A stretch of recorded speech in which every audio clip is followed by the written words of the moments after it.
Meja Jeno Kahindo Tafire ni wakwasire bendera ya NRM kandi araganise gumzamo kushakira abanyaruhinda abwentunguka. Now hariho okunguza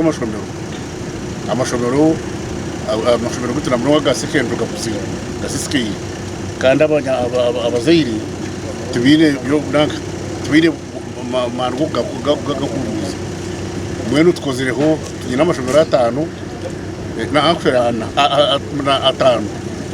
tukozireho 3 Umubaro gw'abesimbere batine kibina gweyongire kandi abana bo binamasiko kugira itafare batantunguka y'abantu babo mu bicweka byabo.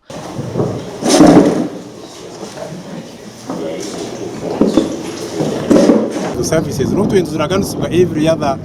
5 years. It is very surprising ukushanga ngo even in a town council omwanya uko basa kutambuza webigeri hayina amashanyarazi gatokozereki ahiga, and this has been a song every after 5 years. Nimbaraganda sa ABCD amizi amashanyarazi enguto n'amarwaro kandi bitabasize gukora abantu nyino kwimuka mukamanya hato muntu omukusindikayo yaba nagira ngo takubasa kutense zo mudakikisha kandi mugarke mwoherezeyo mwoherezeyo kore so eco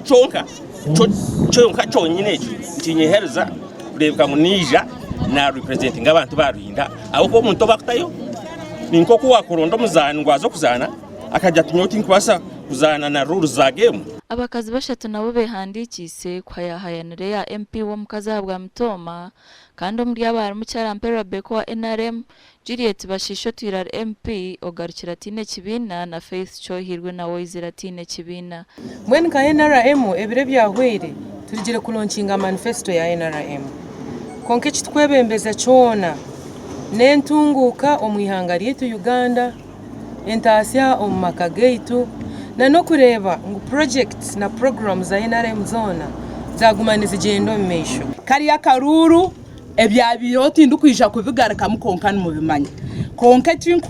cinkwhamya har empinduka munongera abeho ahagwo kuba karuru na kebox nako kugendo karondo muntu okamanyo togo muntu nabasa byekabera umuyora mukarebe byabireho mwareba banyura hana hanuya hariho tibukana ngo parliament ya Uganda eragiro tino independent candidates